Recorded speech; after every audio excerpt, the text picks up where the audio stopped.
Mon meilleur souvenir d'enfance, je crois que ce sont les yeux de ma mère. La mère, c'est le monde entier. C'est elle qui rend le monde adorable et aimable.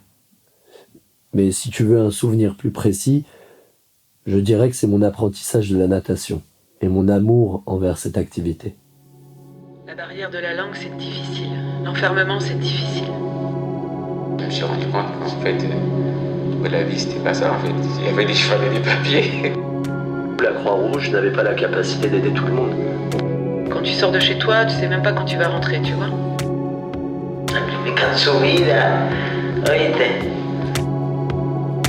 T'es 5 policiers pour moi toute seule.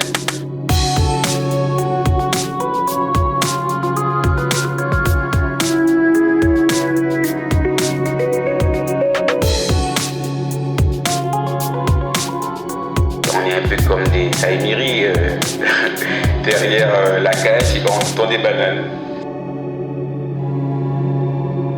Horizon Migration, un podcast de Camille Doms. Alors pour parler de la demande d'asile, je vais parler en général puis surtout m'intéresser un peu à la Guyane française. Il faut penser que l'asile c'est la protection qu'accorde un État à une personne qui se sent menacée dans son pays d'origine et qui n'est pas en capacité d'avoir protection de ses propres autorités. Si bien que les menaces, les persécutions, elles viennent soit directement de l'État ou soit d'agents extérieurs, mais son propre pays, sa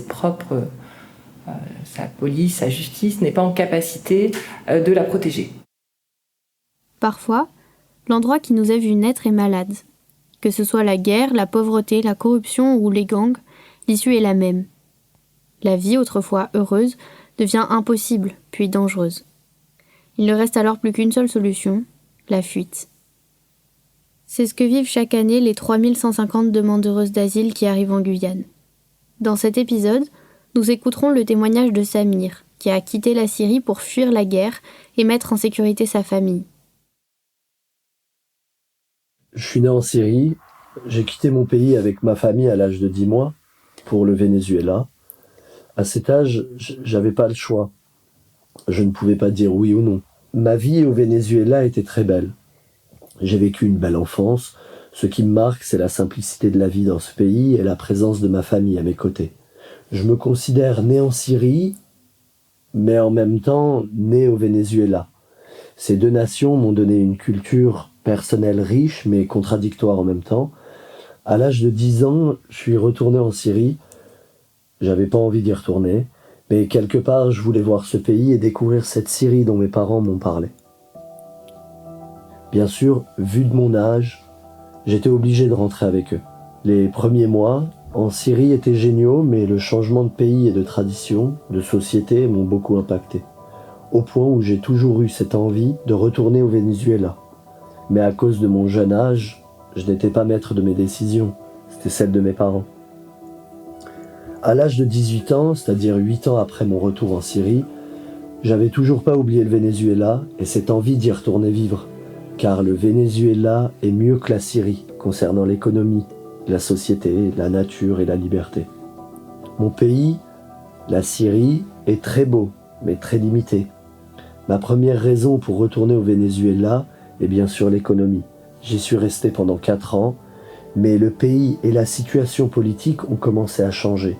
Et donc j'ai été encore une fois dans l'obligation de rentrer en Syrie. Je n'accepte pas de rester dans un endroit où je ne produis pas quelque chose, ou sans laisser d'empreinte, car je n'aime pas l'échec. C'est donc pour ces raisons que je suis revenu en Syrie pour recommencer une nouvelle vie.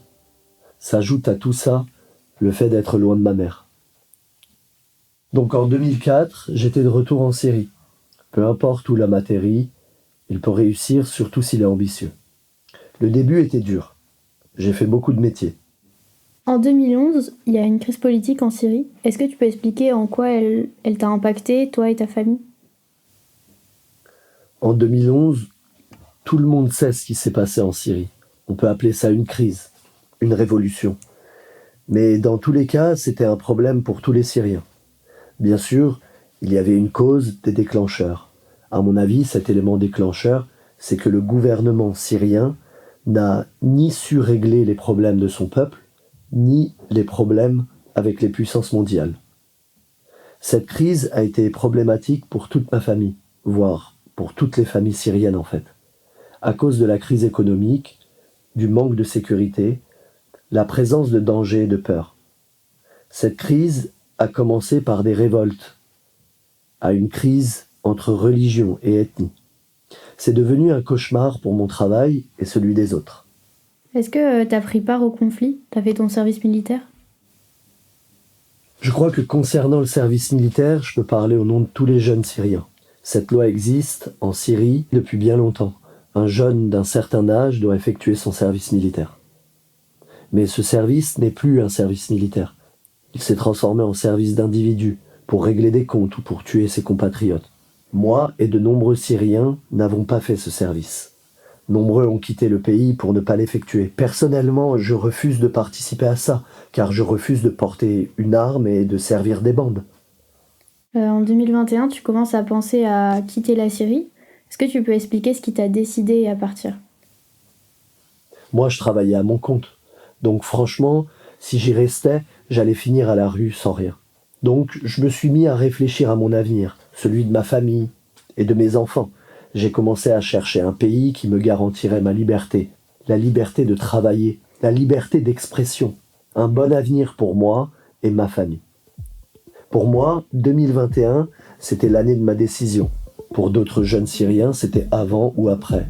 Comme d'autres, je me suis éloigné du danger et j'ai fait en sorte de ne pas mettre les autres en danger.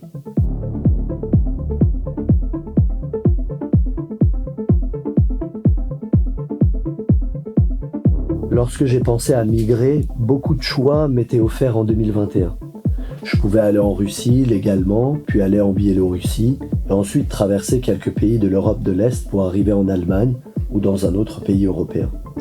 Mais moi, j'ai préféré refuser ce choix-là pour des raisons de sécurité, de danger pour moi et ma famille, car de cette manière-là, j'aurais dû traverser de pays en pays de manière illégale. Oui, parce qu'en général, on passe en Russie de façon légale, mais ensuite ça devient illégal et clandestin. Un deuxième choix était de passer par le Liban, puis de prendre l'avion, et aller en Libye de façon légale bien sûr, puis de prendre un bateau depuis la Libye, pour ensuite arriver de l'autre côté de la Méditerranée, soit en France, soit en Italie, ou même en Grèce de manière illégale. Moi, j'ai refusé, car c'était dangereux et rien n'était sûr. Et le troisième choix qui m'était offert est légal et sans danger.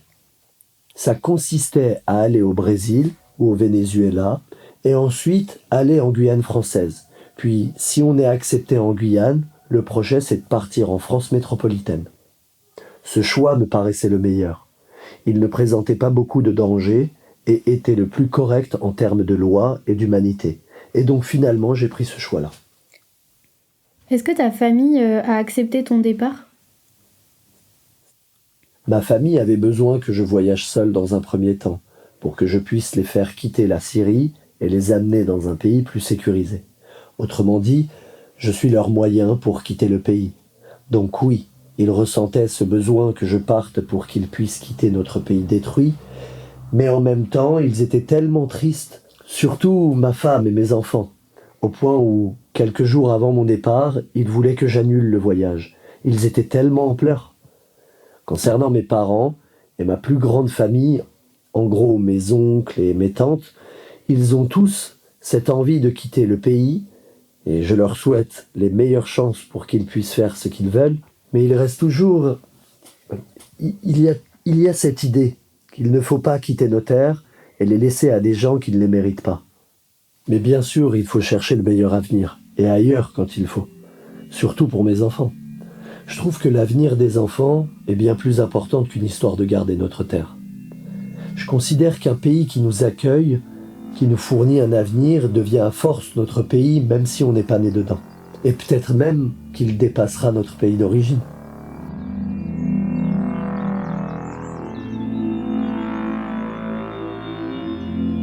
Au début, je me suis dirigé vers l'ambassade vénézuélienne. J'ai pris un rendez-vous, j'avais dû mentionner mon nom et mon numéro de téléphone. 3 mois après, je suis allé au rendez-vous à l'ambassade vénézuélienne avec les documents nécessaires. À la suite de ce rendez-vous, j'ai dû attendre encore une fois 3 à 4 mois pour avoir une réponse. Heureusement, j'ai eu une réponse positive. Suite à ça, j'ai donc donné mon passeport et 1 mois après, j'ai eu mon visa d'1 mois. Mon trajet commençait en voiture par traverser la frontière libano-syrienne, légalement, pour aller à l'aéroport de Beyrouth. Il n'y a pas de voyage international depuis la Syrie. On ne peut pas aller dans d'autres pays. Puis, j'ai fait une escale en Turquie et finalement j'ai atterri au Venezuela à Caracas. Au Venezuela, j'ai compté surtout sur moi-même car j'avais déjà une bonne connaissance des lieux et de la langue. Donc je me suis dirigé à la frontière vénézuélo-brésilienne. Je suis arrivé à la frontière aux alentours de 8 heures du soir. La frontière à cette heure-ci est fermée. J'ai dû demander au sergent de me laisser aller dans un hôtel à Pacarema, une région frontalière, pour passer la nuit. En fait, d'après la loi brésilienne, je n'ai pas le droit d'entrer sur le sol brésilien sans visa. Donc, il a eu la gentillesse de me laisser aller dans un hôtel à Pacarema et d'y rester pendant 2 jours. Là-bas, j'ai fait la connaissance d'un groupe de personnes qui étaient dans la même situation que moi, qui voulaient donc aller en Guyane. Avec ce groupe, on a partagé un bus pendant environ 20 heures de trajet dans 2 régions, dont j'ai oublié le nom pour la première, mais le deuxième s'appelait Macapá. À Macapá, on a pris un taxi pour aller au port, puis un bateau pendant 2 jours environ. Ensuite, on est allé à Sainte-Tarine, je ne suis pas sûr du nom. Là, on y est resté une demi-journée. Ensuite, on a pris un deuxième bateau pendant environ 1 journée et demie, jusqu'à notre arrivée à une ville frontalière très proche de la frontière avec la Guyane. Ce voyage a été assuré par des gens qui font ça, qui organisent ce trafic, quoi. On est allé dans une ville brésilienne frontalière qui s'appelait Oiapoque. À Oiapoque, on a tamponné nos passeports pour sortir du Brésil. Ensuite, on a pris un petit bateau, et en une dizaine de minutes, on était en Guyane, à Saint-Georges. Comme on m'avait conseillé à Saint-Georges, on s'est rendu au commissariat pour se déclarer réfugié. J'ai donné donc mon passeport à l'État, mes empreintes, et j'ai signé des feuilles dont je ne connais pas le contenu. Oui, j'avais confiance en l'autorité française. Au commissariat, c'était sympa en général, sauf un officier qui malheureusement était un peu raciste et qui nous rendait la chose un peu plus compliquée. Par exemple, si on lui souriait, il nous disait qu'on se foutait de lui. Ensuite, on a attendu pendant 4 heures, puis on a pris un bus avec le même groupe et quelques personnes guyanaises. Donc on est parti de Saint-Georges pour Cayenne. J'avais demandé à un ami quelques renseignements, alors j'ai demandé au conducteur de bus de me laisser descendre pas loin de la cathédrale, à Lofi. Mais il était obligé de nous laisser à la Verdure. On est arrivé aux alentours de 8h30 le soir, il y avait beaucoup de réfugiés de toutes les nationalités, il y avait des familles, des jeunes sans leur famille, des célibataires. C'était dans la rue, ce n'était pas des chambres ou un hôtel pour les réfugiés. Je suis resté cette nuit-là parce que je pouvais aller nulle part. J'y suis retourné par la suite pour une seule nuit. Le lendemain de mon arrivée à ce camp, je suis allé à la Croix-Rouge. C'est à partir de là que mon aventure a commencé. Ce que l'on appelle la Verdure, c'est un site militaire qui jouxte des bureaux de l'État, réquisitionnés pour être utilisés comme accueil d'urgence pour les demandeuses d'asile. Cette structure devait être utilisée sur une courte période de quelques mois. C'est l'association Humanity First qui a obtenu la gestion des lieux sur cette période. L'association s'est finalement retirée, faute de moyens suffisants pour mener l'accompagnement initial prévu, mais le site est resté occupé. Ainsi, si le site devait accueillir une vingtaine de personnes, les associations qui interviennent ponctuellement estiment que 80 à 100 personnes vivent à la Verdure. Parmi elles, principalement des hommes seuls. Ils partagent 2 WC, une douche et quelques points d'eau régulièrement coupés. Il n'y a qu'un réchaud pour tout le camp, alors les rigoles d'évacuation des eaux ont été transformées en barbecue de fortune. J'ai demandé à Livio, bénévole à la CIMAD, qui a participé à plusieurs maraudes sur les lieux, de les décrire. Le bâtiment, c'est comme un quart B, on peut dire. Il y a 2 espaces. Ils ont un espace fermé, c'est des salles un peu grandes, il y a des toilettes. Il y a aussi l'autre côté, il y a un grand espace ouvert, c'est comme un petit carbet. Il y a une toilette, il y a une petite cuisine. Tu vois, c'est des bureaux. Tout ce qu'on voit, qu'on écoute, c'est problème de moustiques aussi, c'est complètement isolé. Il y a problème de l'eau, c'est un peu éloigné du tout pour aller au magasin pour acheter quelque chose. D'accord, ça c'est très très compliqué. Le second lieu où les premiers arrivants s'installent, c'est la place des Amandiers. Un jeudi, je m'y suis rendue lors de la maraude interassociation hebdomadaire. C'est une grande place, recouverte de pelouse, au bord d'une mer de vases. Au centre, un kiosque totalement grillagé pour en empêcher l'accès. Quelques bancs, 1 ou 2 arbres qui n'offrent que très peu d'ombre et un terrain de pétanque. De nombreuses familles y sont installées. Je crois que ce qui m'a le plus frappé, ce sont leurs peaux ravagées par les piqûres de moustiques. Leurs visages déformés par les boutons se présentaient à moi pour trouver une solution. Et est-ce que tu peux décrire comment est-ce que ces personnes elles accèdent à l'hygiène ? Ouais, là c'est très compliqué. On discute avec les gens, c'est très compliqué. Il y a des gens qui vont à la douche municipale, mais c'est pas facile du tout. La douche municipale, c'est vers le marché de Cayenne, il faut qu'ils marchent un peu. Ouais, mais ça c'est un gros problème. Ça, on peut dire, on peut confirmer qu'ils sont là galère au niveau d'hygiène. C'est pas facile du tout. Et pour l'alimentation ? Alimentation, il y a l'association Humanity First qui donne un repas chaud à midi. Et après, on discute avec les gens, on voit qu'il y a des gens, il y a des autres assos, il y a des gens qui passent, qui donnent des petits trucs à manger, des baguettes, des jus, des bouteilles d'eau. Il y a aussi des églises qui vont là-bas pour faire le don de la nourriture pour les gens qui sont là-bas, mais ce n'est pas suffisant, nous sommes clairs. Il y a quelques assos qui passent le matin des fois, mais c'est vraiment un gros problème au niveau de l'alimentation pour les gens qui sont là-bas. Au moment du débrief de la maraude, j'apprends par d'autres bénévoles que les douches publiques sont fermées le week-end et que les toilettes sont régulièrement fermées aussi. Un autre bénévole raconte que le chauffeur de taxi d'un demandeur d'asile s'est vu menacé par la police d'une amende s'il le déposait aux Amandiers avec sa famille. Il faut dire que la mairie n'est pas favorable à l'occupation de la place. Récemment, la maire de Cayenne a obtenu du tribunal administratif l'évacuation prochaine du site. Pendant ce temps de parole, tout le monde échange sur les cas qui les ont le plus heurtés afin de ne pas les ramener chez soi. J'évoque alors le cas d'une femme enceinte à terme dans 3 semaines et qui, faute de papier, accouchera en urgence le jour J. N'ayant pas de moyen de transport pour l'hôpital, elle devra appeler les urgences au moment de l'accouchement ou marcher les 50 minutes qui la séparent de l'hôpital au moment des premières contractions.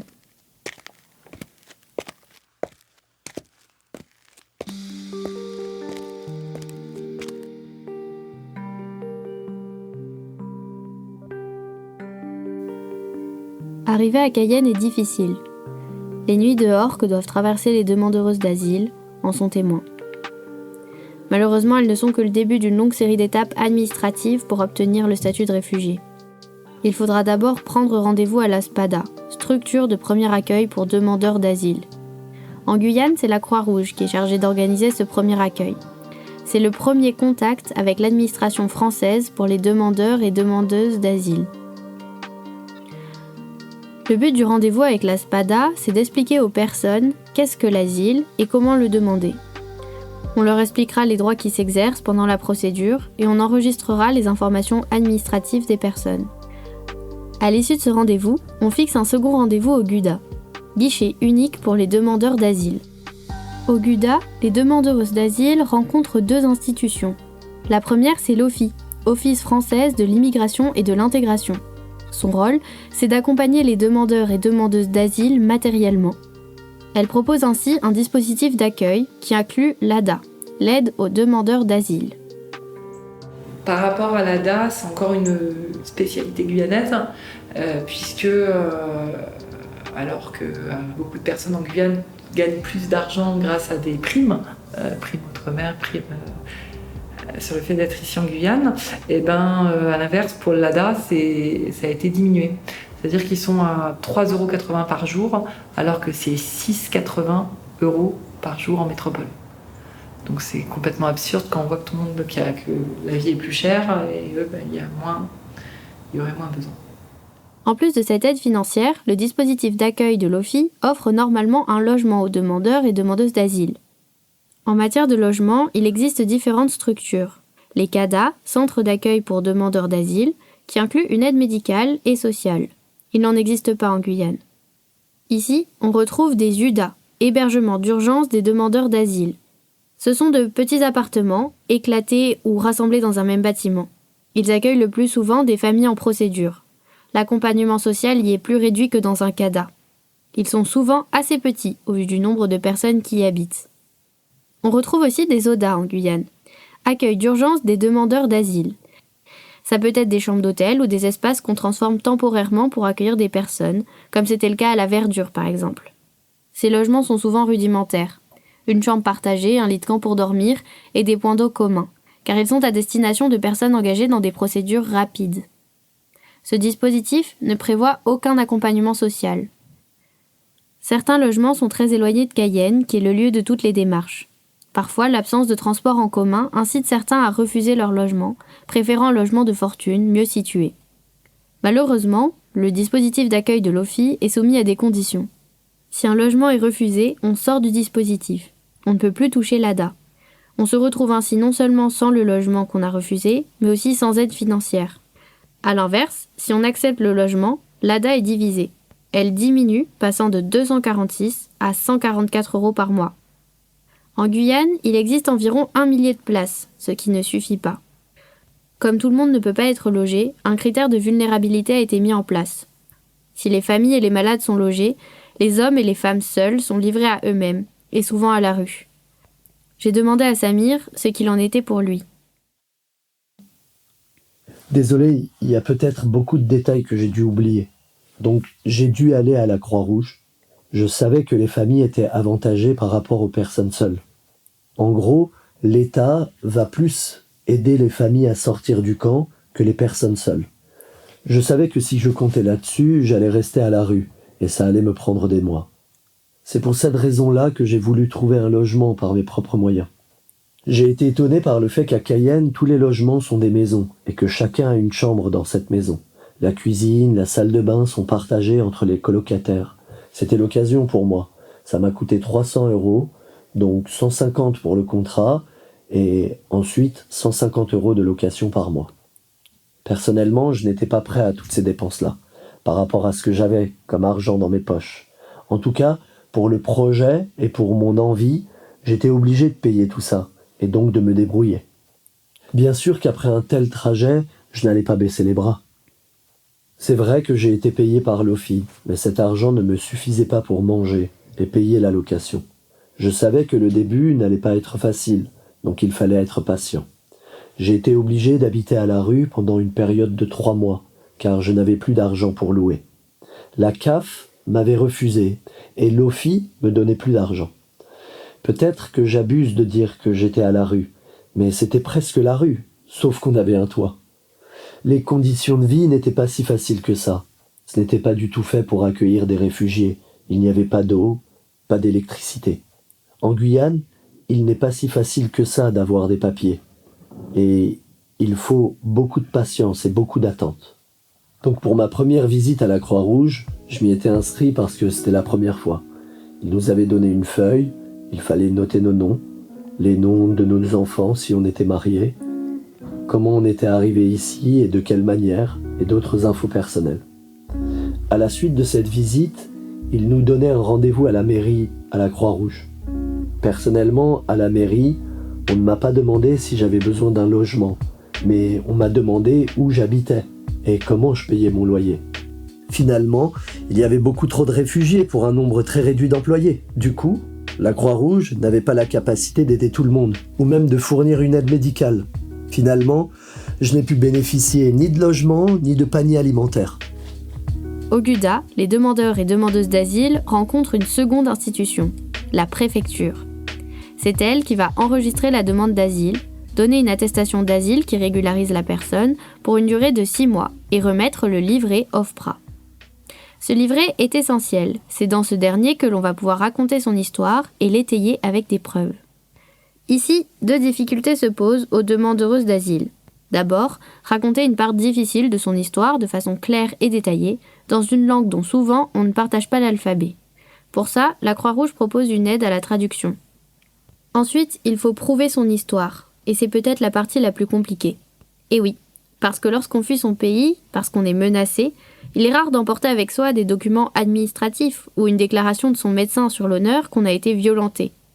De même, lorsque l'on est agressé par des membres de la police de son pays, il est difficile de rapporter un dépôt de plainte en bonne et due forme signé par la main de cette police criminelle. Si partir avec les preuves ou les obtenir est difficile, la nature des preuves recevables est tout autant. La préfecture ne reconnaît comme crédibles que les documents provenant des administrations. Une photo, une lettre de menace ou des messages ne valent rien. Je me souviens d'un homme en entretien qui préparait son dossier et qui, désemparé face à cette explication, m'a dit qu'il avait des preuves, qu'il était menacé et qu'il pouvait me le montrer. Il m'a tendu son téléphone. Sur l'écran, il y avait son frère tué par balle. On dit souvent que la Guyane est un peu le laboratoire, pas que de bonnes choses, et c'est ce qui se passe dans l'asile, puisque on est passé à une obligation de remplir le dossier OFPRA, donc qui est vraiment le fond de la demande d'asile, en 7 jours. En métropole, c'est 21 jours, et maintenant on passe à 7 jours, c'est-à-dire qu'ils ont 7 jours pour remplir un dossier en français, alors qu'ils ne parlent pas français. On a fait état des lacunes, du manque de fonds, du manque de soutien, du manque d'argent aussi de la Croix-Rouge pour pouvoir aider. Et donc, ils se retrouvent en 7 jours à devoir tout écrire en français, c'est-à-dire tout ce qui est au niveau de l'identité, du parcours migratoire et surtout de la demande d'asile en elle-même. L'OFPRA, dont parle Gaëlle, c'est l'Office française pour les réfugiés et les apatrides. C'est la dernière étape de la demande d'asile. Cet organisme est chargé d'étudier le dossier de la demande d'asile et de juger de la véracité de l'histoire de la personne. Pour ce faire, un rendez-vous est fixé avec le ou la demandeuse d'asile pour lui poser différentes questions dans sa langue cette fois et s'assurer de la cohérence de son récit. Ça se passe donc à l'OFPRA, comme on a dit à l'antenne. Il y a un officier de protection qui te reçoit et qui est chargé de l'étude de la demande et qui va faire une proposition de réponse que son chef signera. Lors de l'entretien, alors il y a 2 écoles. Il y a des personnes qui vont dire il faut donner un maximum de détails dans ton livret OFPRA. D'autres qui vont dire qu'il faut aller dans les grandes généralités et à l'oral développer. De la même façon qu'il y a des officiers de protection qui vont même pas lire ton dossier, ils vont juste voir les grandes lignes, et d'autres qui vont vraiment éplucher, voir si ce que tu dis confirme à ce qui est écrit à l'oral. Cet entretien avec l'OFPRA est primordial, car on ne peut demander l'asile qu'une seule fois. J'ai donc demandé à Samir de me raconter son rendez-vous. En vérité, mon rendez-vous n'était pas à l'OFPRA, mais à la préfecture. Je suis allé à mon rendez-vous, on était plusieurs, environ 6 personnes. Moi, j'ai été le dernier reçu. L'agente de l'OFPRA a été très sympa avec moi. On est entré dans une salle avec une traductrice qui m'a demandé mon nom et des infos sur moi. L'ambiance de ce rendez-vous était cordiale et correcte. En Syrie, nous avons toujours peur de ce genre de rendez-vous. Et franchement, je répète encore une fois, mais ils ont été très gentils avec moi, et peut-être avec les autres aussi. Parmi les questions qu'on m'a posées, on m'a interrogé sur mon trajet. Ils ont essayé quelquefois de tester sur quelques dates et quelques infos pour vérifier la différence entre ce que j'avais écrit et ce que je disais à l'oral. Il y avait vraiment tout type de questions, des questions faciles et concrètes et d'autres questions un peu plus inattendues. Par rapport à mon histoire, il y avait un passage où ils voulaient vraiment enquêter et connaître les détails. Et à cause de ça, j'étais un peu stressé, parce que je voulais être précis dans mes réponses tout en essayant de résumer. Une fois le rendez-vous terminé, on m'a dit que toutes les infos que j'avais déjà données resteront entre moi et l'État. Et on m'a expliqué mes droits et mes devoirs. J'étais très calme pendant ce rendez-vous. J'étais tellement calme que ça m'a inquiété, dans le sens que j'avais l'impression d'être avec des amis. Je trouve que mon rendez-vous était assez court, peut-être parce que mon histoire n'est pas trop longue. Je pourrais encore parler de ce rendez-vous, mais je trouve que j'ai fait un bon résumé.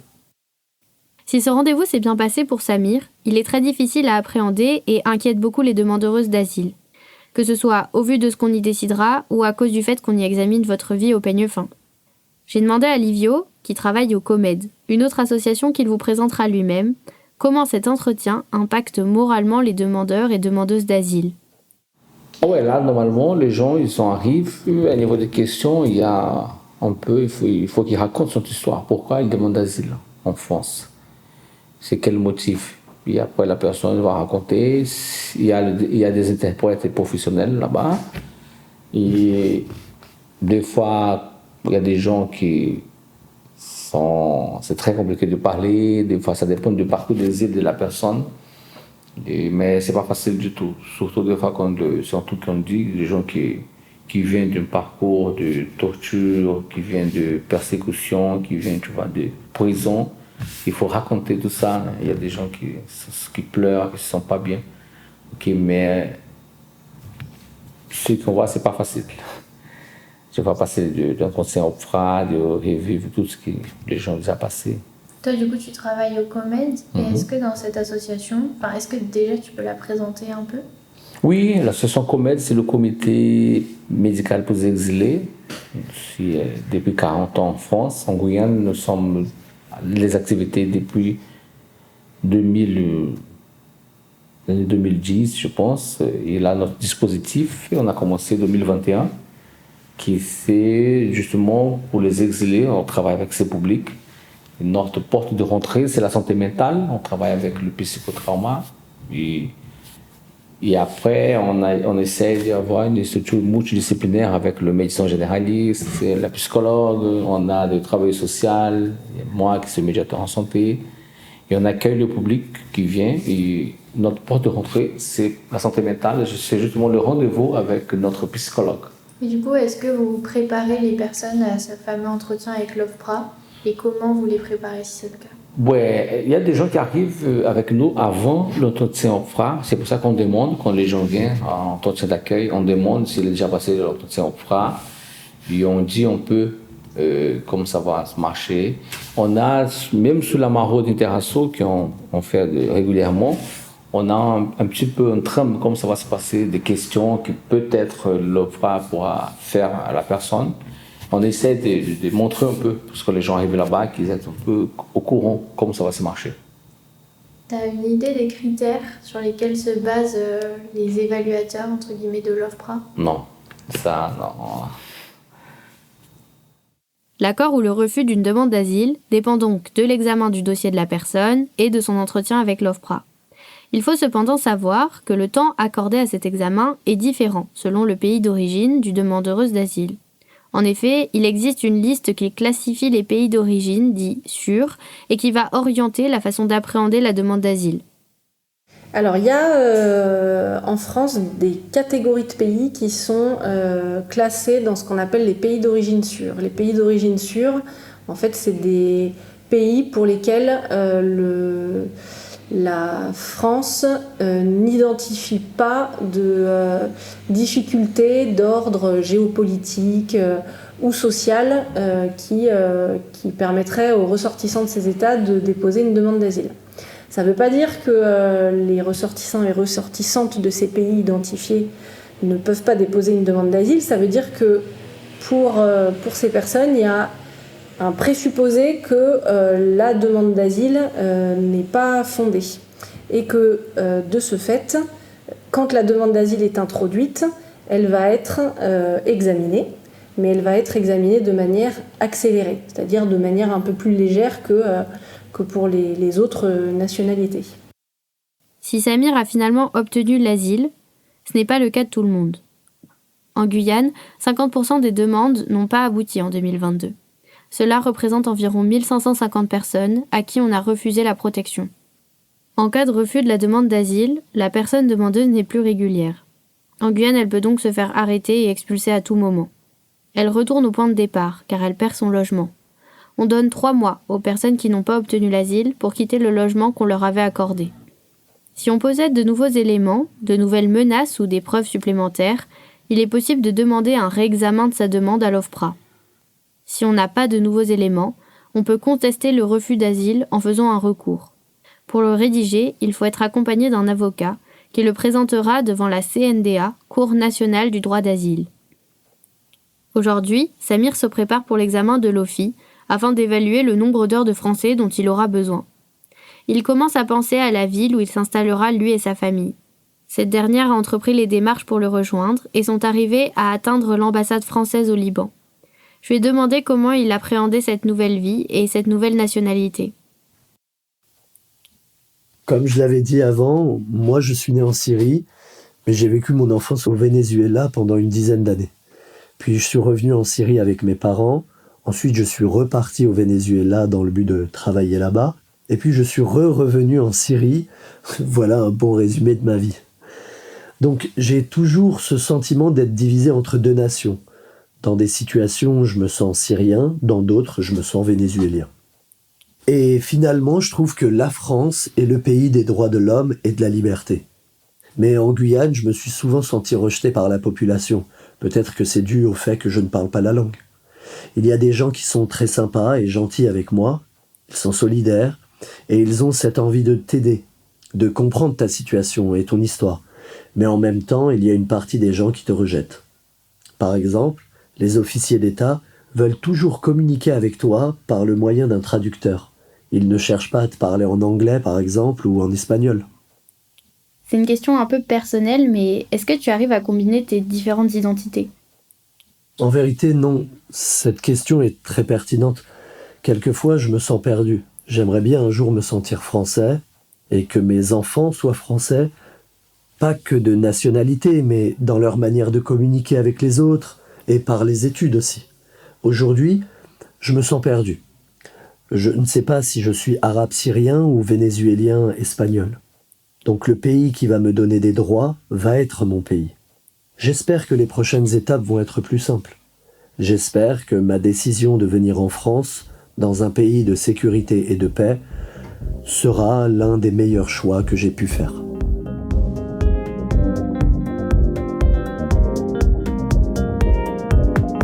Je voudrais remercier Samir pour son témoignage et Valentine Alt de l'avoir accompagné lors de son entretien. La traduction de celui-ci a été réalisée par Anwar Yazigi et son interprétation par Sipan Mouradian. Le montage de cet épisode a été réalisé par Pierre-Éloi Fresneau avec des musiques de Morgane Alibert. Horizon Migration est un podcast de Camille Doms, en ligne sur toutes vos plateformes d'écoute.